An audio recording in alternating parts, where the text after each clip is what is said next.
AI যত বড় হচ্ছে ভারতের বিদ্যুতের চাহিদা কিন্তু তত বিস্ফোরক গতিতে কিন্তু এগিয়ে চলেছে। এই আর্টিফিশিয়াল ইন্টেলিজেন্স বা এআই সঙ্গে সঙ্গে ডেটা সেন্টারও যুক্ত হয়েছে।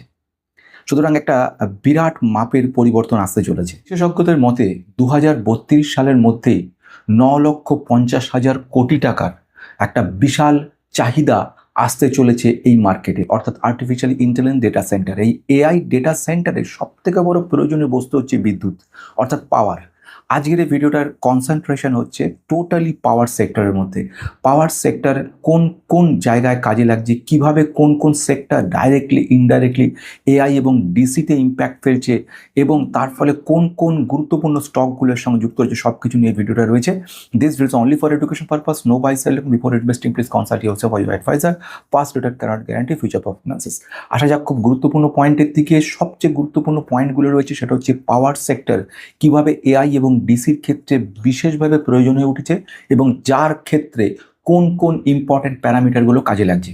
আর্টিফিশিয়াল ইন্টেলিজেন্স এবং ডেটা সেন্টারের বিরাট যে বড় বুম চলছে, এই বিস্ফোরক সিচুয়েশনের মধ্যে পাওয়ার সেক্টরের গুরুত্বপূর্ণ ইম্পর্টেন্ট ইনফরমেশনগুলো একটা একটা করে বলে চলেছি। যেরকম প্রথম ঘটনার দিকে যে 9.5 লক্ষ কোটি টাকার বিরাট বড় সুযোগ তৈরি হচ্ছে, থেকে বড় ইম্পর্টেন্ট পয়েন্ট হচ্ছে সেটা হচ্ছে পাওয়ার সেক্টর, অর্থাৎ পাওয়ার ট্রান্সমিশন। Power transmission.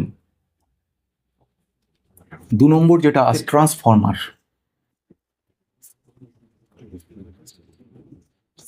3 নম্বর যেটা গুরুত্বপূর্ণ আছে গ্রিড ইনফ্রাস্ট্রাকচার।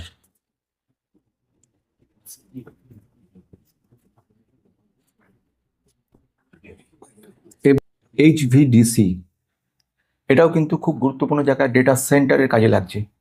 4 নম্বর হচ্ছে কেবল, এবং এর সঙ্গে সঙ্গে এই কেবলের মাধ্যমে টোটাল ইনফ্রাস্ট্রাকচারের মধ্যে বিদ্যুৎ বা ইলেকট্রিসিটি ছড়িয়ে যাচ্ছে, তার জন্য আনইন্টারপ্টেড পাওয়ার সাপ্লাইয়ের দরকার পড়ছে। তাহলে এক্ষেত্রে হচ্ছে পাওয়ার কেবল এবং কেবলের সঙ্গে পাওয়ার ইকুইপমেন্ট যেগুলো রয়েছে, যন্ত্রপাতি, সেইগুলোর ক্ষেত্রেও কিন্তু প্রয়োজনীয়তা পড়ছে।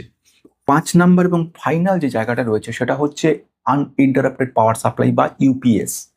এই ইউপিএস এর ক্ষেত্রেও কাজে লাগছে বিরাটভাবে, কিন্তু পাওয়ার সেক্টরে এটাও কাজ দিচ্ছে। সেটা হচ্ছে কুলিং সিস্টেম। Cooling system. প্রথম যেটা বলি, পাওয়ার ট্রান্সমিশন কেন কোথায় লাগছে। যখনই আমরা এই আর্টিফিশিয়াল ইন্টেলিজেন্স নিয়ে কাজ করছি, সেখানে আনইন্টারাপ্টেড পাওয়ারের দরকার পড়ছে। পাওয়ারটা যেন এই ডেটা সেন্টারে যেটা প্রিজার্ভ থাকছে, যাতে মধ্যে পুরো সংরক্ষিত থাকছে, সেখান থেকে পাওয়ারটা তুলে আনছে এআই।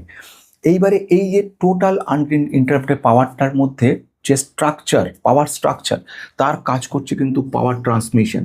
অর্থাৎ এই ট্রান্সমিশনের মধ্যে কোথাও যেন গন্ডগোল না থাকে। অর্থাৎ এই একটা জালের মতো ব্যাপার রয়েছে, এই জালটার মধ্যে কিন্তু এই যে ইলেকট্রিসিটিটা পুরো জায়গায় রয়েছে, এক একটা করে সার্ভার এখানে বসানো রয়েছে।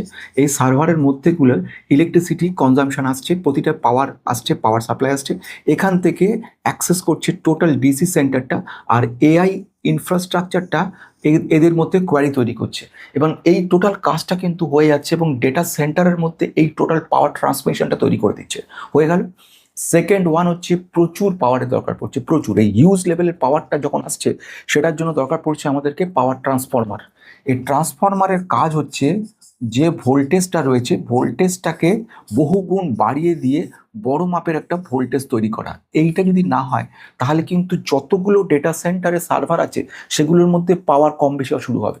সুতরাং ট্রান্সফরমার হচ্ছে ভীষণ জরুরি, এই জায়গাটা দরকার পড়ছে। 3 নাম্বার যেটা দরকার পড়ছে সেটা হচ্ছে গ্রিড ইনফ্রাস্ট্রাকচার। যখনই আমি এখানে কাজ করছি, যে গ্রিডের মধ্যে মধ্যে ইলেকট্রিসিটি যাচ্ছে, গ্রিডগুলো একটার সঙ্গে একটা ইন্টারলিঙ্ক রয়েছে এবং এই গ্রিডগুলোর মধ্যে দিয়ে কিন্তু গোটা পাওয়ার ট্রান্সমিশন চলছে। ট্রান্সমিশনের পাওয়ারটা তৈরি করার পরে এই গ্রিডগুলোর মধ্যে ইন্টারাকশন করে টোটাল ডেটা সেন্টারটা কাজ চলছে।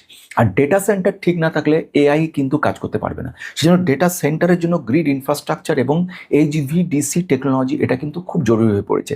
এইচভিডিসির মাধ্যমে কিন্তু ট্রান্সফরমেশনের কাজগুলো চলবে।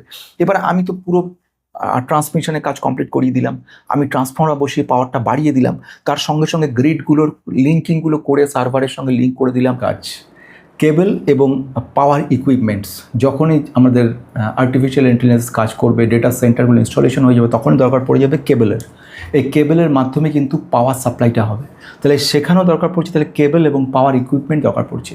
তাহলে এই পর্যন্ত তো সব কিছু বুঝলাম আমরা, যে প্রথম থেকে শুরু হলো পাওয়ার ট্রান্সমিশনের জন্য দরকার পড়ছে সে ধরনের কোম্পানিগুলোর প্রয়োজন পড়বে, তারপরে পাওয়ার ট্রান্সফরমারের দরকার পড়বে, তারপরে কি পড়বে, তার পরবর্তীকালে গ্রিড ইনফ্রাস্ট্রাকচার তৈরি করার কোম্পানি দরকার পড়বে, তারপর কেবল পাওয়ার ইকুইপমেন্ট লাগবে। কিন্তু সব থেকে বড় গুরুত্বপূর্ণ বিষয় সেটাই তো হয়নি, সেটা হচ্ছে ইউপিএস, আনইন্টারাপ্টেড পাওয়ার সাপ্লাই, সে ব্যাপারে কথা রয়েছে, ব্যাটারির ব্যাপার রয়েছে, এবং ফাইনালি কুলিং সিস্টেমের প্রয়োজনীয়তা পড়েছে। যখনই একটা ডেটা সেন্টার কাজ হবে যেখানে প্রচণ্ড হিট উৎপাদিত হবে, এই হিটটা যদি থামানো না যায়, কমানো না যায়, তাহলে কিন্তু একেবারে টোটাল ডিজাস্টার হয়ে যাবে। তার জন্য দরকার কুলিং সিস্টেম পাওয়ারফুল, সে কারণের জন্য কিছু কোম্পানি রয়ে গেছে। এইবারে তো এগুলো তো বুঝলাম, এবার আসবো কি, এবার আসবো স্টকগুলোর ক্ষেত্রে, কোন কোন স্টকগুলোর ক্ষেত্রে আমরা জায়গাটা দেখতে পাবো। তাহলে প্রথম যে কোম্পানিটার কথা বলবো, সে কোম্পানি কী কাজ করবে, সে কোম্পানিটার কাজ হচ্ছে টোটাল এনার্জি, যে ট্রান্সমিশন, এনার্জি স্টোরে, এগুলো কাজ করে। কোম্পানির নাম কি? হিতাজি এনার্জি। হিতাজি এনার্জি একটা লার্জ ক্যাপ কোম্পানি, 1,49,000 কোটির একটা মার্কেট ক্যাপের বড় কোম্পানি। কোম্পানিটার পি রয়েছে 169। এটাও কিন্তু ট্রান্সমিশনের এক দুর্দান্ত কোম্পানি। সেকেন্ড কোম্পানি চলে আসবো, সে কোম্পানিটার নাম কি? সিমেন্স ইন্ডিয়া, আরেকটা লার্জ ক্যাপ কোম্পানি। কোম্পানির যে মার্কেট ক্যাপ রয়েছে 1,25,000 কোটি, একটা বড় মাপের কোম্পানি। কোম্পানির পি কিন্তু রয়েছে 77, কিছুটা ওভার ভ্যালুড রয়েছে, কিন্তু দুরন্তভাবে কাজ করছে সিমেন্স ইন্ডিয়া।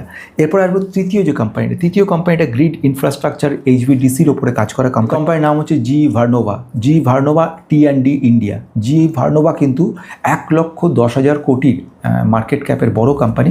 কোম্পানি পি রয়েছে 87, অর্থাৎ ওভার ভ্যালুর জায়গায় রয়েছে কোম্পানিটা।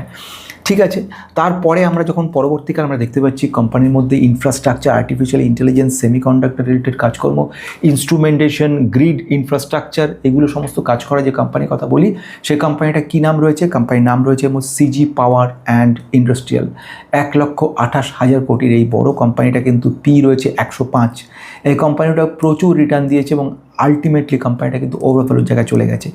নেক্সট আমি কোম্পানির কথা বলবো কেবল রিলেটেড কাজকর্ম, প্লাস যে কাজগুলোর মধ্যে কিন্তু পড়ছে এই ইঞ্জিনিয়ারিং, প্রকিউরমেন্ট, কনস্ট্রাকশন, এগুলো রিলেটেড সমস্ত কাজকর্মগুলো করে। কোম্পানির নাম কি? কোম্পানির নাম হচ্ছে KEI ইন্ডাস্ট্রিজ। এটা দুরন্ত কোম্পানি। 49,000 কোটির large cap company. Company P রয়েছে 53। এবার আসছি লাস্ট কোম্পানির কথা, যে কোম্পানিটা কিন্তু সর্বঘটে কাঠালি করা, অর্থাৎ কোম্পানিটা গ্রিডে থাকছে, কেবলে থাকছে, ইউপিএস মেনটেন্যান্স থাকছে। কোম্পানির নাম কি? Polycab India. পলিক্যাব ইন্ডিয়া কিন্তু 1,38,000 কোটির মার্কেট ক্যাপের কোম্পানিটার পি, মানে প্রাইস টু আর্নিং রেশিও রয়েছে 51.8। এই কোম্পানিটা কিন্তু দুরন্ত কোম্পানি। ফিউচারে কোম্পানিটা আরও ভালো রিটার্ন দিতে পারে আমাদের কাছে এই মুহূর্তে।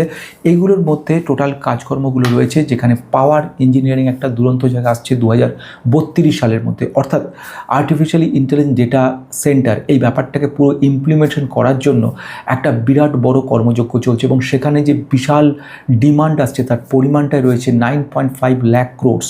এই এত বিরাট পরিমাণে একটা যে ডিমান্ডের জায়গা তৈরি হচ্ছে, এই ডিমান্ডের পিছনে রয়েছে পাওয়ার এনার্জি। আজকের গোটা ভিডিওটা কনসেন্ট্রেট ছিল power energy related, power transmission, power uninterrupted power supply, cooling system, transformer related ব্যাপার সব কিছু। তো এর মধ্যে কম বেশি সবকটা কোম্পানি কিন্তু কিছুটা হলেও ওভারভ্যালুড। তো এমন কোনো কোম্পানি তুমি মনে করছো বা আপনারা মনে করছেন যে কোম্পানি কিন্তু এখনও আন্ডারভ্যালুড রয়েছে এবং আপনার রাডারে রয়েছে, কি মনে হয় কোম্পানির সময়, সেটা কমেন্ট বক্সে লিখে জানান যে এইগুলো কোম্পানি ছাড়া অন্য কোনো কোম্পানি ইনভেস্টেড কিনা এবং সেটার ভ্যালুয়েশন এখনও দারুণ জায়গা আছে কিনা, এটা লিখে জানাবে আমাকে।